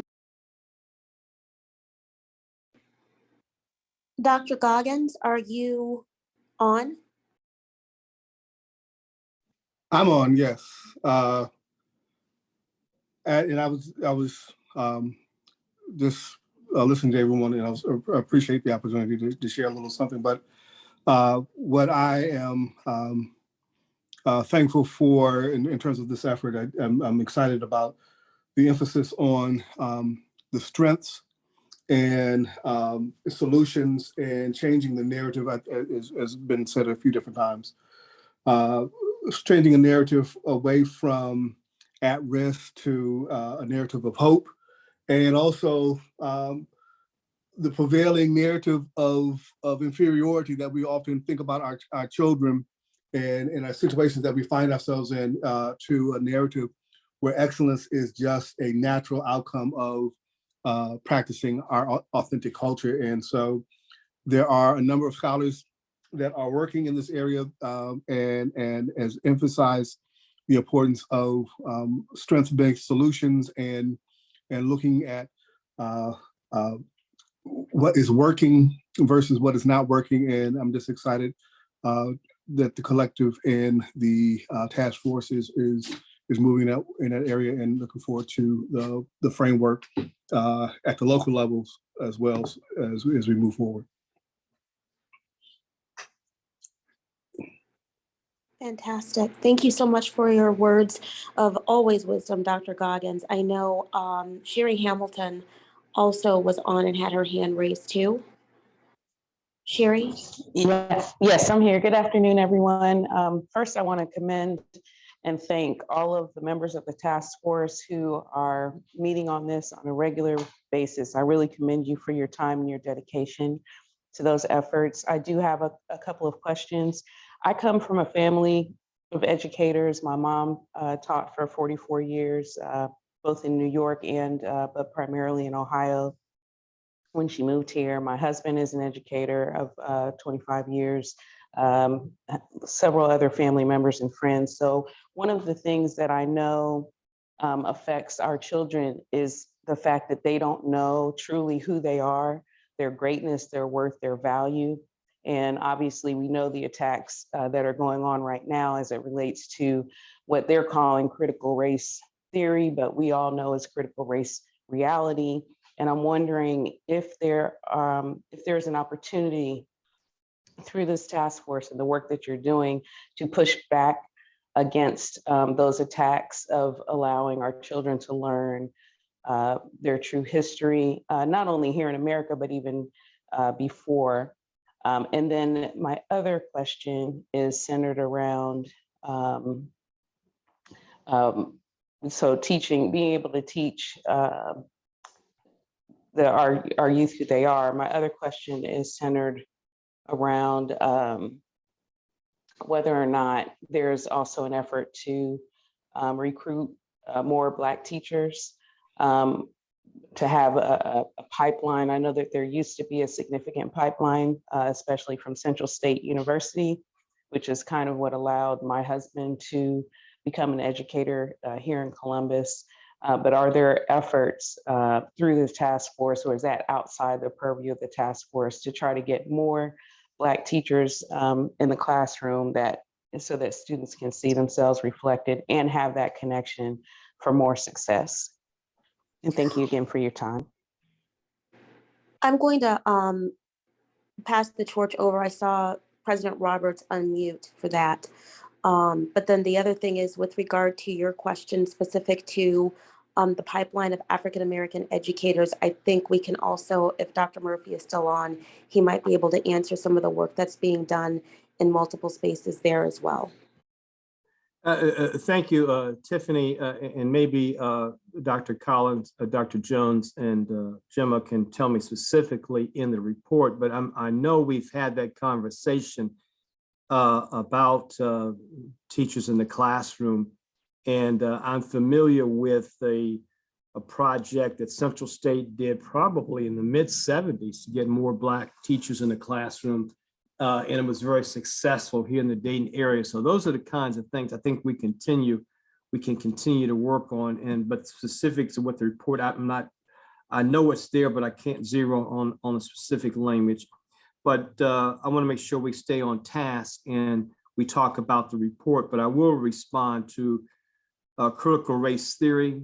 NAACP has been a part of maybe a 30 group across the state. We met probably 2 weeks ago in the State House to do a press event against critical race theory. So there are at least 30 groups statewide who are advocating against it, marshaling support to write your legislators to tell them how bad CRT is.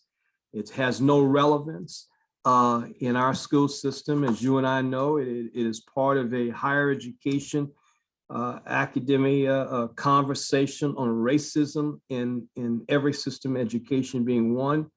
And so we are working with 30 other groups across the state to stop the movement, and your input at the local level with your legislator to do just that, to tell them how bad CRT is. It has no relevance. In fact, it can hurt. I was reading something, can hurt some of the other things that need to be done, such as implicit bias and other things that we need to be doing in our school system. So I appreciate the question. Jim, I don't know if you want to respond to where the report talks about teachers, or Dr. Jones, if you want to. This is Charlotte. Thank you, Ms. Hamilton, and your family for your service to our students over the years. Teaching is a difficult profession, and we do need to honor the profession more. Now, for the pool of teachers, one of the things we're promoting in Ohio at the high school level is Grow Your Own. And we've got a few grants where we want our children to look at education as an opportunity for a profession. Then we have another program called Educator Rising to support the teacher prep program. As a matter of fact, I'm meeting with Dr. Lightbody, who's on the education committee on the House side, to talk about the teacher prep program and how we get more Blacks in the program out and into the district. So we are doing that. I think it's very important that the profession needs to be honored more, I think. Like in some other countries, they're on the level with doctors and lawyers. And teachers make a lot of sacrifices, even out of their own money, to help their students. And one of the things I'm finding with Black students, even through some national reform initiatives I've worked on, children care what you know when they really know you care. And so how do we build that bridge between the love of teaching and the love of learning, so when those two sparks meet, the potential within that young person is released?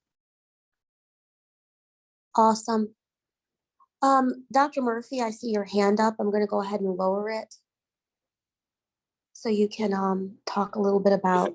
Let me ask Dr. Jones, were you going to respond to the report, or were you just listening in? Just listening in, I think Okay. President McGuire answered it fully. In the draft template, we do have an area about deliberate attention to hiring and growing principals and support staff who have specific skills aligned to effectiveness with our African-American students. Yeah, that's right, I do recall. Okay, I'm sorry, Tiffany, go ahead. And Oh, I no. think, No problem.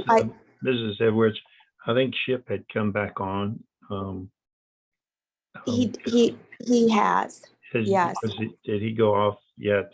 No, he's back on. I'm getting ready to do the shared screen content, but I know Dr. Murphy was going to answer a component of that last question. Okay. No problem. Thank you, everybody, and it's great to be a part of this great effort. I get really full when I listen to educators and education advocates who are all in for our children. I could probably speak for the next hour and a half because I'm so full, but I won't. I'll try to make this succinct. This is year 45 for me as an educator. I've carried many titles. I will forever be a teacher. And just to speak to the recruitment of African male teachers specifically, I worked for Columbus City Schools, although I retired from there in 2012.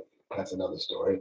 But we received the ODE grant for diversifying the education profession. We also are building and recruiting between 25 to 50 African-American male sophomores into our teaching academy and into our Educators Rising program.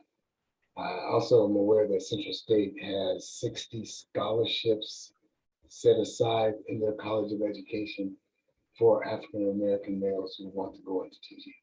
So there are a lot of things that are moving forward in that direction as we continue to build out and diversify our profession. You know, and I will say this and I'll stop.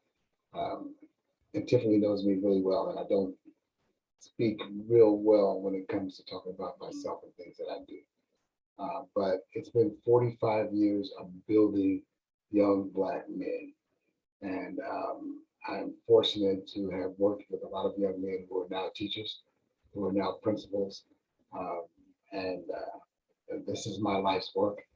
And I so look forward to the work from the task force that will reinforce my efforts as I continue forward to touch children's lives.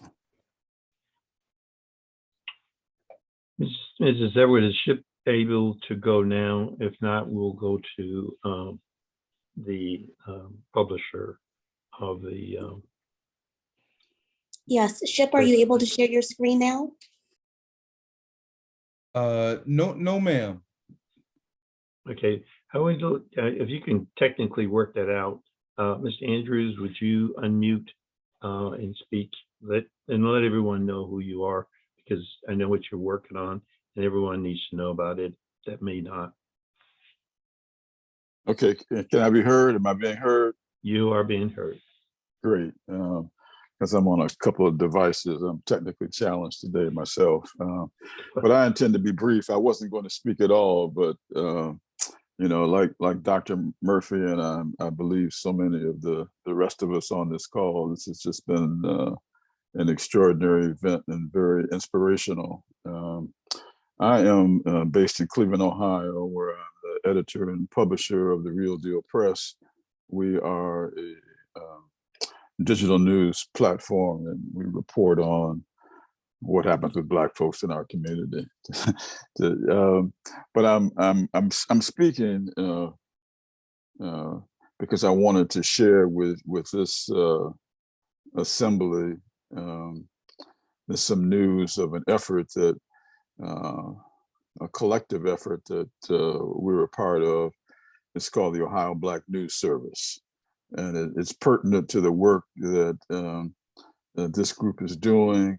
And basically, and not putting too fine a point on it, you know, we intend to operate as kind of an associated press of, you know, within the state of Ohio for Black news organizations. And there are about 10 or 12 of us, publishers, radio station owners, people in the digital space, as well as in traditional Black media. And Central State is a member of our group. We hope to launch next month. Soon thereafter, we hope to have a website up and running. That depends on some capital / fundraising that we are working on. But the news service will launch next month regardless. our primary focus or beat, our number one beat is going to be education, because we want to support this effort. We realize how important it is. There's so many people on here with talent and expertise. So the reason that I'm on here is not only to announce the news service, for those of you who are unaware of it, but also to invite you to contribute any op-eds at any time. We got plenty of space in this digital world, and so that's an opportunity for folks from Columbus, Cincinnati, Dayton, Youngstown. I mean, I know we're all over the map here, but that opportunity I wanted to extend. I was going to put an email in the chat, but I don't see a chat facility. So you can reach me through Tiffany or Gemma. In particular, they both, or Tom Roberts, all of them know how to reach me. So I'm sure everybody knows one of those three folks. And this has just been a fantastic experience to be, a witness today. So that's it. Thank you. Shiv, are you prepared to speak now? Yes, sir. Thank you. Thank you all for having me today, and I'll do my best to be brief. I would like to invite you to the screen to take a look at this initiative, which is going to be a collaborative called "I Reach to My Brother." Sir, you just spoke. I'd invite you to this event that's going to take place between April 4th and 5th. The Male Minority Leadership Group, which I'm advisor of at Orange High School, which is in Pepper Pike, Ohio, and the gentleman of John Hay High School, which one is a affluent suburban school, and one is a Cleveland inner city school. And this underscores what we are going to do.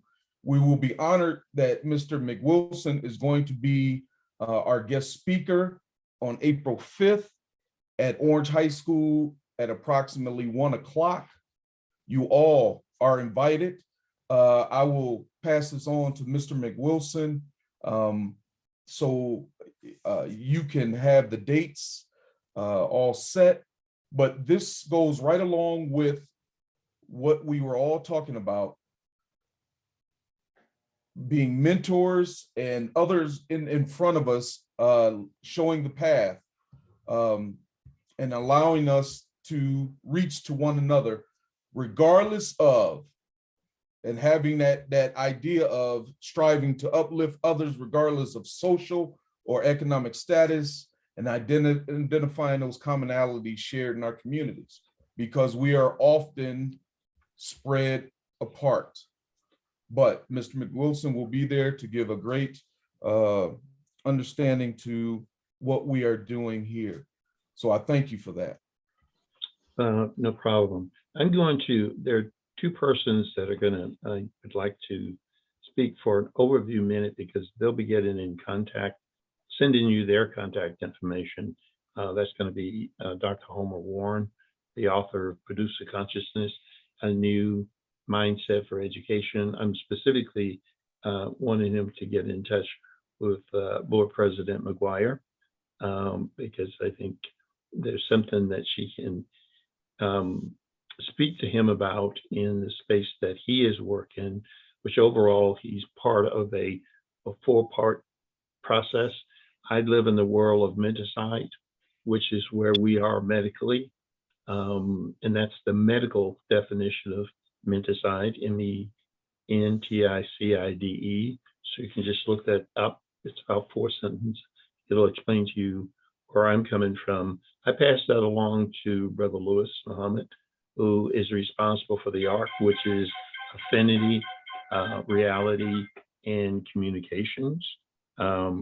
It's important that the civil rights piece be there that brings the law.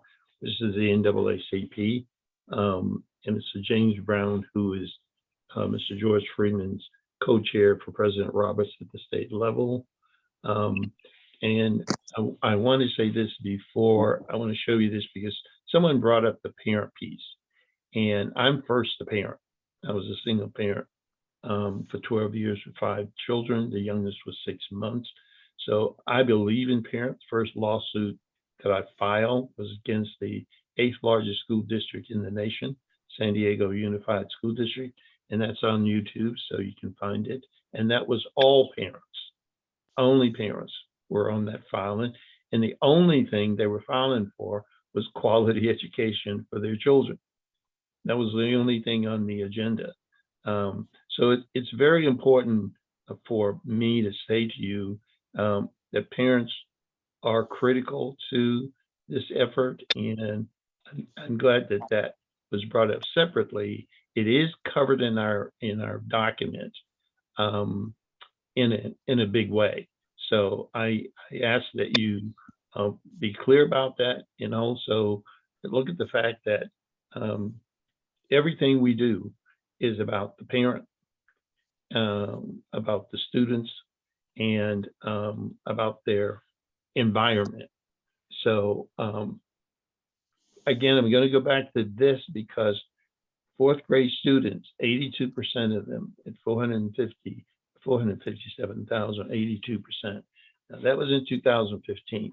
And we're looking at data now to get us very clear on what that is. But the Family Empowerment Student Achievement Institute, which operates across the board, is a part of what Mrs. Moore and I have worked on presenting and made sure that the template will include that particular specific piece.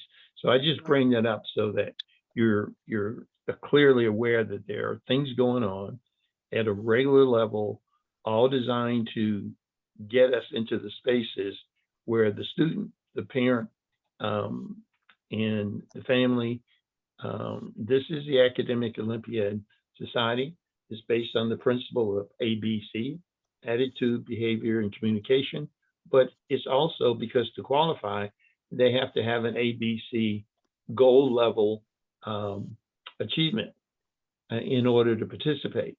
So just strictly from the kids' standpoint, this is very important. In terms of parents, there's a very basic tool that's used to train parents individually, online, and in groups. So all of these things take place from just one website that the parents go to, and it welcomes, it says about what this is about, how they can join. Doesn't cost them anything.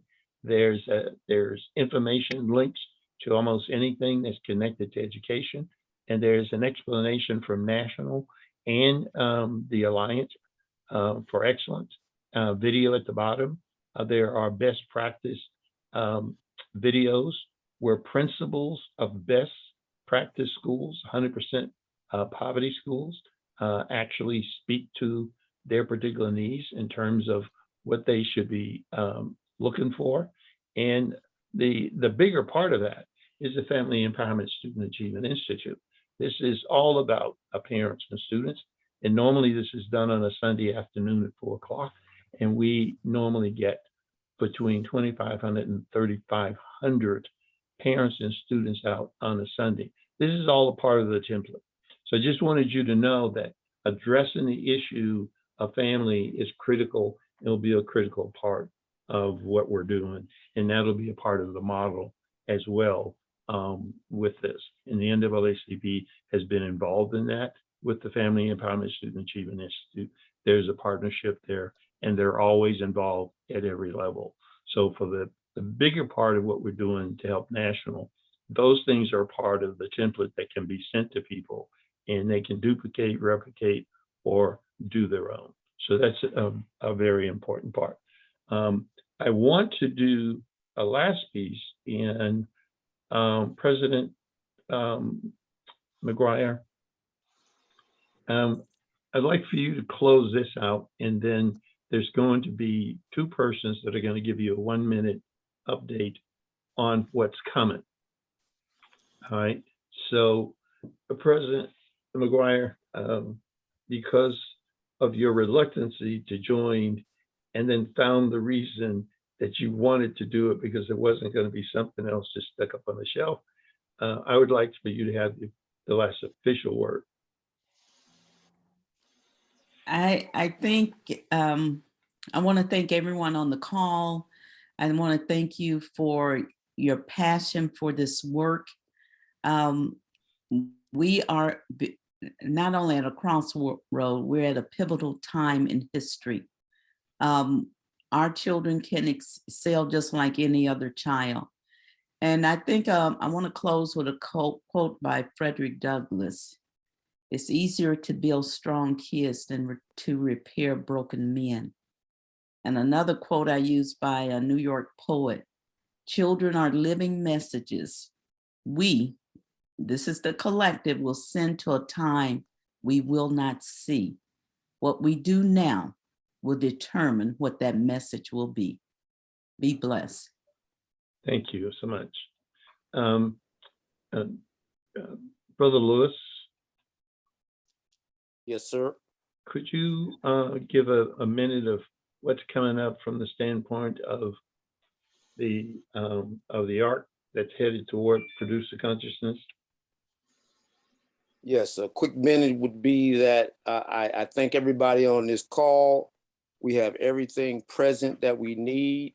We have the affinity for the cause for which we're assembled here on this call, and the agreement that is being exuded by everybody who has spoken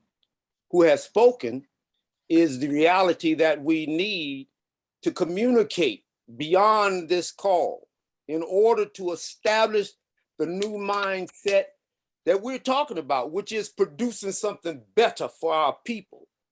Because as a result of where Jim is coming from, the 400 years of adverse treatment of our people and the conjured up idea that we're inferior to others is staining the future of our people, of our children, and children unborn. So I want to thank all of the mothers that are on this call, just especially because I felt something that engendered me to my own mother. So I want to thank the women who showed the affinity for the future of our people. I want to say something to Miss Moore that I said to my own mother. My mother used to say things like, when these children that she adopted are grown, I want to be around to then. Miss Moore, we know you're going to go sometime, but don't say those limiting remarks, because you are a warrior. And I love you the more for what you said today, and all of the women from the youngest to the oldest. That affinity has grown. And so let us recognize that we have everything we need here.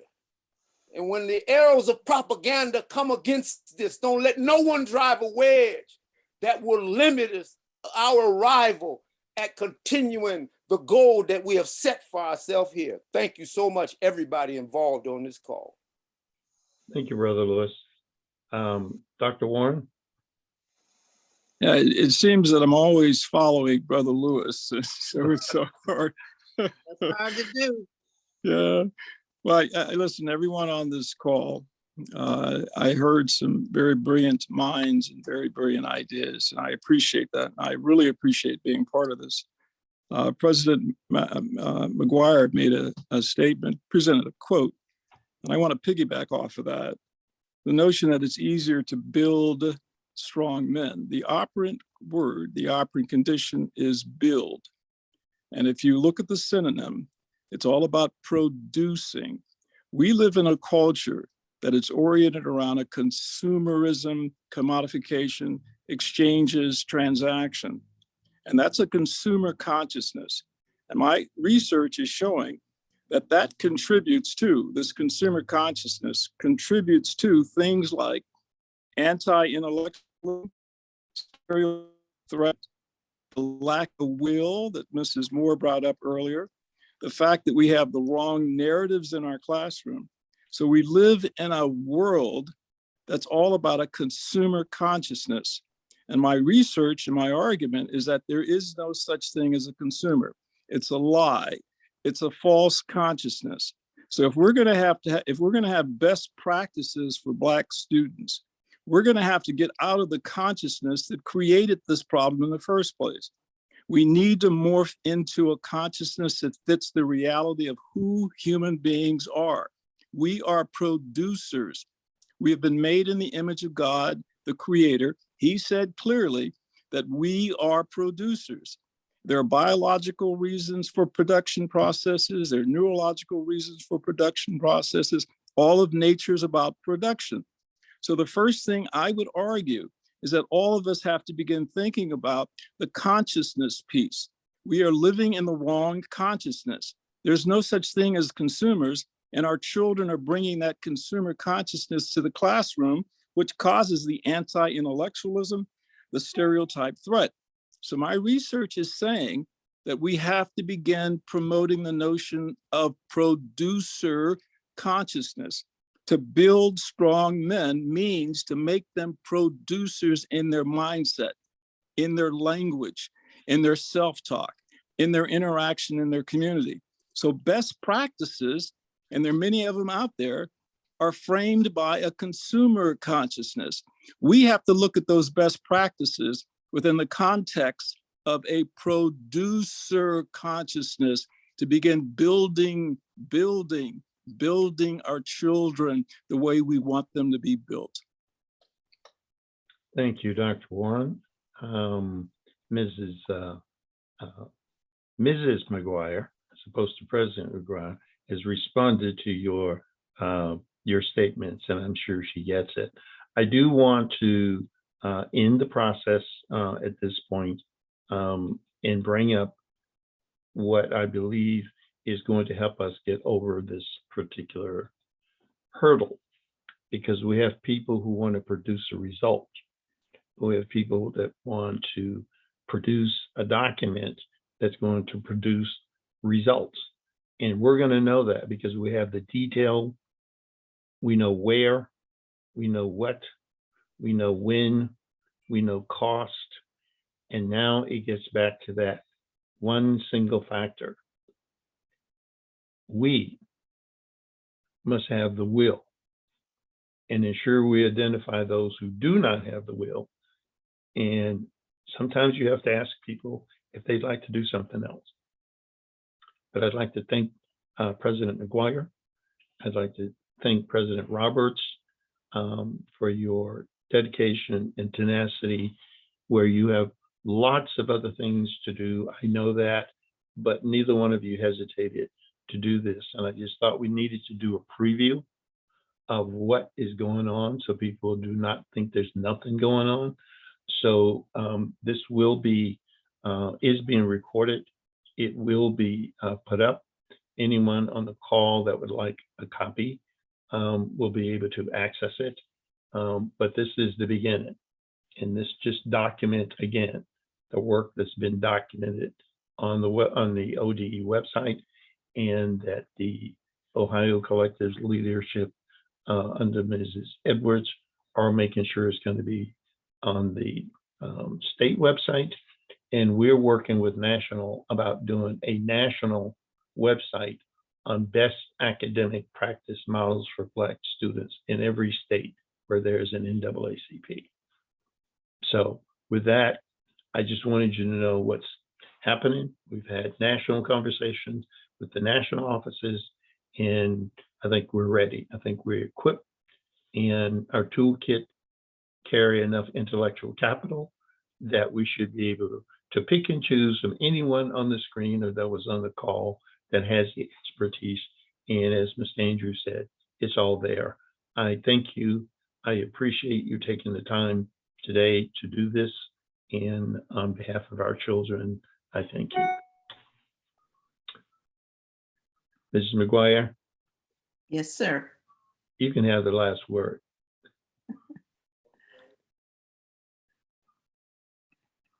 The last word is what we will do now will determine what we see later. Will it be successful youth or dependent youth? Thank you. Good day, everyone. Have a great weekend. Stay healthy, stay safe.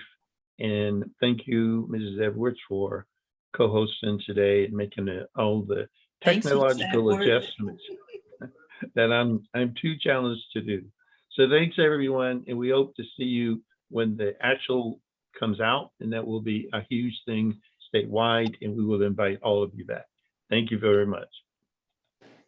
Thank Have a you. great day, everyone.